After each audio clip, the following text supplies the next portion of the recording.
हाजिर हो जाता है उस खोपड़ी में से एक जिन निकल कर और होती शाम के टाइम में। किसी इंसान की खोपड़ी थी, वो तो उसको फुटबॉल समझ बैठी बच्ची। उनके हाथ पैर दोनों, पैर भी यूं मुड़ जाते थे और हाथ भी यूं मुड़ जाते तूने मेरे साथ अच्छा नहीं थे। जब उसने किक मारी। किया। अस्सलाम वालेकुम नाजरीन, कैसे हैं आप? उम्मीद है अच्छे होंगे। मैं सैयद असद अब्बास, आप देख रहे हैं खामोशी, और हमारे साथ मौजूद हैं आमिर। आमिर कैसे हो? अल्हम्दुलिल्लाह काफ़ी बेहतर हूँ अब मैं। तबीयत कैसी है? जी जी, काफ़ी मोटिवेट किया आपने, तो अब काफ़ी बेहतर हूँ मैं। आज फ्रेश लग रहे हो माशाल्लाह काफ़ी। तो आज का क्या सोचा है? आज की स्टोरी कुछ जानदार होनी चाहिए। जी, जो हम शो से पहले डिस्कस कर रहे थे, जो आपके पास लाहौर की स्टोरी है, आई थिंक सबसे बेस्ट स्टोरी वही थी। जितने भी लोगों के इंस्टाग्राम और व्हाट्सएप आए हुए हैं, उनमें से जो बेस्ट स्टोरी होती है हमेशा आप वही सुनाते हैं, वही शेयर करते हैं। तो नाज़रीन, आप सबसे पहले हमारे चैनल को सब्सक्राइब कर लें, बेल आइकॉन ऑन कर लें, ताकि हमारी तमाम नई आने वाली वीडियोज़ आप तक पहुँच सकें। हैंड फ्री लगा लें, और चैनल का नाम तो आपको पता ही है, खामोशी। खामोशी रखें, एक बार आयतल कुर्सी का एहसार कर लें, और बच्चे इस वीडियो को ना देखें। अब हम चलते हैं स्टोरी की तरफ। जी असद भाई। अच्छा, ये स्टोरी लाहौर की है, एहसन ने हमसे शेयर की है। और उनका ये बताना है कि उनके कोई रिलेटिव हैं, उनके साथ ये वाक़या हुआ है। और हुआ इस तरीके से कि बच्चे शाम में नॉर्मली खेलने के लिए जाते हैं बाहर। उनके जो मेन गेट है, वहाँ पे कोई कंस्ट्रक्शन हो रही थी, कोई बाहर काम हो रहा था, खुदाई का काम हो रहा था। तो बच्चे जो हैं वो पीछे गंदी गली का जो रास्ता है, वहाँ से निकलते हैं। यानी कि उनके घर के 2 दरवाजे हैं, एक मेन रोड पे और एक बैक पे। एक फ्रंट पर, एक बैक पर है। बैक वाला जो दरवाज़ा है वो गंदी गली वो है। वो गंदी गली के साथ निकलते हैं। अब वो बच्ची जैसी गंदी गली की तरफ निकलती है, तो वो अपना खेलते खेलते खेलते जंप करते करते वो जा रही होती है। वो देखती है सामने कुछ गोल सा पड़ा हुआ वाइट कलर का। वो उसको फुटबॉल समझती है कि फुटबॉल है। वो उसको किक मारती है। खेलते खेलते खेलते थोड़ा ही आगे जाती है। आमिर, उसको उसकी तबीयत खराब होना शुरू हो जाती है उस बच्ची की। उस बच्ची की उम्र होती है 8 साल की। अब वो फ़ौरन ही घर आ जाती है, तकरीबन 5 से 10 मिनट के मार्जिन पे वो वापस घर आ जाती है। घर में आके अम्मी को कहती है, अपनी वालदा को कहती है, मेरी तबीयत अजीब हो रही है, मेरे हाथों में दर्द हो रहा है, मेरे पैरों में दर्द हो रहा है। अब उसकी वालदा क्या करती हैं कि वो कहती हैं, तुम सब्र करो, मैं तुम्हें मेडिसिन दे देती हूँ, अभी ठीक हो जाएगी। वो उसको मेडिसिन देती हैं, सिरप देती हैं, दर्द का देती हैं, बुखार का उसको सिरप देती हैं। 1 घंटा गुज़र जाता है, उस बच्ची को आराम नहीं आता। वो चीखना शुरू हो जाती है बच्ची। उसको दर्द इतना होता है, उसके हाथों की कलाइयों में तकलीफ़ होना शुरू हो जाती है, दोनों पैरों के जोड़ों में उसको तकलीफ़ होना शुरू हो जाती है। अब उसके पेरेंट्स उसको लेके भागते हैं हॉस्पिटल। डॉक्टर इंजेक्शन पे इंजेक्शन, ड्रिप इंजेक्शन, उसको आराम नहीं आता। आमिर, वो चीख रही होती है।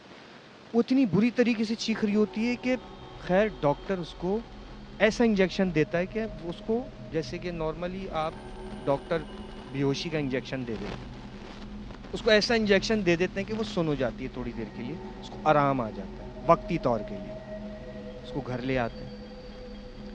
रात का तकरीबन 3:30 पौने 4, तहज्जुद का जो टाइम होता है, सोते सोते उसकी बेचैनी शुरू होती है, उसके हाथ पैर हिलना शुरू होते हैं।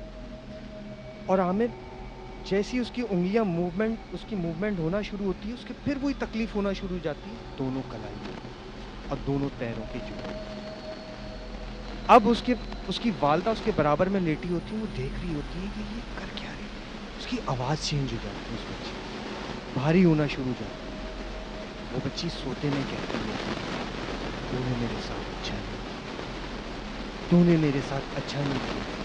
अब उसकी वालदा को समझ में आ जाता है इसके साथ मसला शायद कुछ और है, कोई रूहानी मसला है।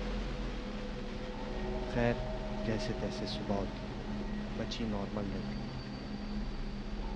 शाम होती है, जैसे ही मगरिब का टाइम करीब आना शुरू हो जाता है, आमिर, उसकी तबीयत फिर ख़राब होना शुरू हो जाती है। उसको बुखार चढ़ना शुरू हो जाता है, उसके जोड़ों में दर्द शुरू हो जाता है, उसको तकलीफ़ होना शुरू हो जाती है, और वही कैफियत शुरू हो जाती है जो इन दौरान उसको होता है। जब से उसने उस फुटबॉल को किक मारी है, उसके बाद इसकी ये तबीयत डेली ख़राब हो रही है, हाँ, और होती शाम के टाइम ही है। शाम मगरिब के बाद उसकी तबीयत ख़राब होना शुरू हो जाती है, बुखार चढ़ना शुरू हो जाता है।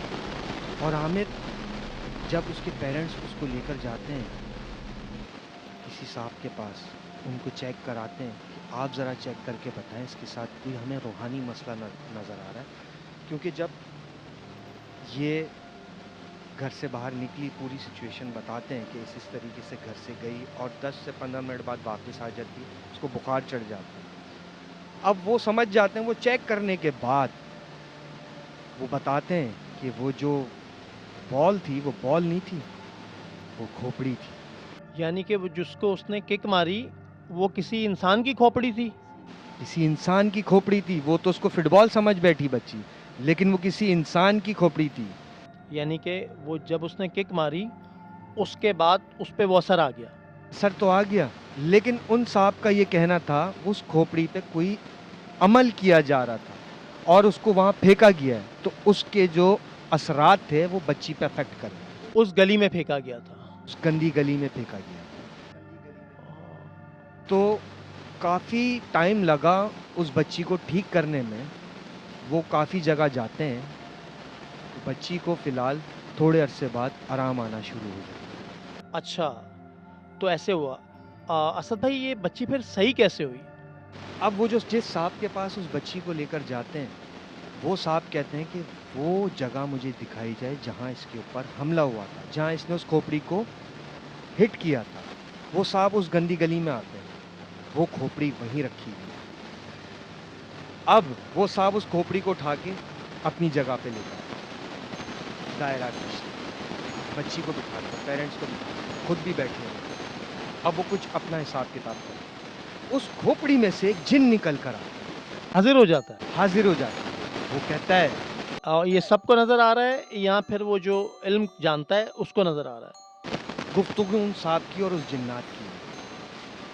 और वो साहब कह देते हैं इन घर वालों को, उस बच्ची को भी समझा देते हैं कि इस दायरे से बाहर नहीं जाना और डरने की ज़रूरत नहीं है, इंशाल्लाह ताला सब ठीक है। वो कुछ अमल करते हैं, उस खोपड़ी में से वो जिन ज़ाहिर होता है। ज़ाहिर होने के बाद वो कहता है, तूने मुझे क्यों बुलाया, तू क्या चाहता है मुझसे?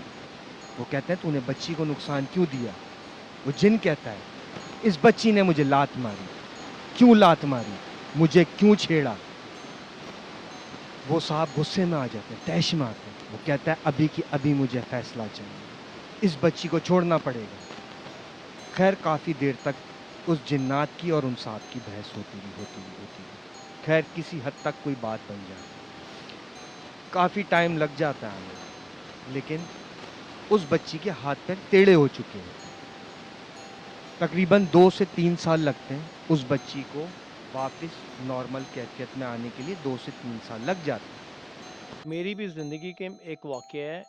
एक मेरे रिलेटिव थे, तो उनके साथ ये असराती मामलात थे।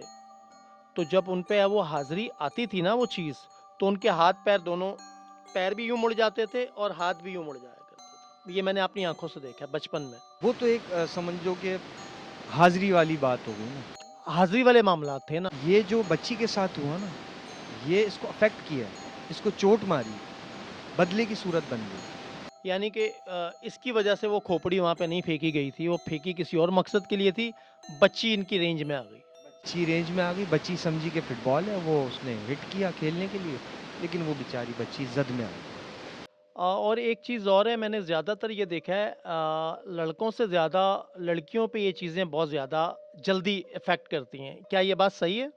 देखो, लड़कियों पे भी कर जाती है, लड़कों पे भी कर जाती है। इसलिए लड़कियों को अक्सर कहा जाता है कि आप खुशबू ना लगाएँ, पर्दा किया करें। देखो आमिर, गंदी जगहों पे तो ये चीज़ें हैं, गंदी जगह पे नहीं जाना चाहिए। भले इंसान पाक हो, नापाक हो जाता है, लेकिन गंदी जगह से अवॉइड करना चाहिए। गंदी जगह मतलब किस टाइप की आप कह रहे हैं? जहाँ कचरा ना पड़ा हो, कोई ऐसी चीज़ ना पड़ी हो जहाँ आपको डाउट हो कि यार यहाँ से गुज़रना मुनासिब नहीं है। अब बच्चों को तो नहीं पता होता ना, बच्चे तो अपना नॉर्मली गुज़र गए, लेकिन वो बेचारी बच्ची इज़्ज़त में आ गई। यानी कि वो फिर 2-3 साल लगे उसको ठीक होने में। अल्लाह का शुक्र है वो बच्ची भी ठीक हो गई। चलें ठीक है, बहुत शुक्रिया। तो नाज़रीन कैसी लगी आज की स्टोरी? आप अपना फ़ीडबैक कमेंट सेक्शन में ज़रूर दिया करें, इससे हमारी हौसला अफ़ज़ाई होती है। और जिसने हमारा चैनल सब्सक्राइब नहीं किया, चैनल भी सब्सक्राइब कर ले, बेल आइकॉन ऑन कर दे ताकि हमारी तमाम नई आने वाली वीडियोज़ आप तक टाइम टू टाइम पहुँच सकें। और आप भी हमें अपनी स्टोरी शेयर कर सकते हैं व्हाट्सएप पर और इंस्टाग्राम पर। हमारा इंस्टाग्राम और व्हाट्सएप स्क्रीन पे चल रहा है। हाँ, वहाँ पे आप हमें अपनी स्टोरी शेयर कर सकते हैं। मुझे और असद भाई को दीजिए इजाज़त। अल्लाह हाफ़िज़।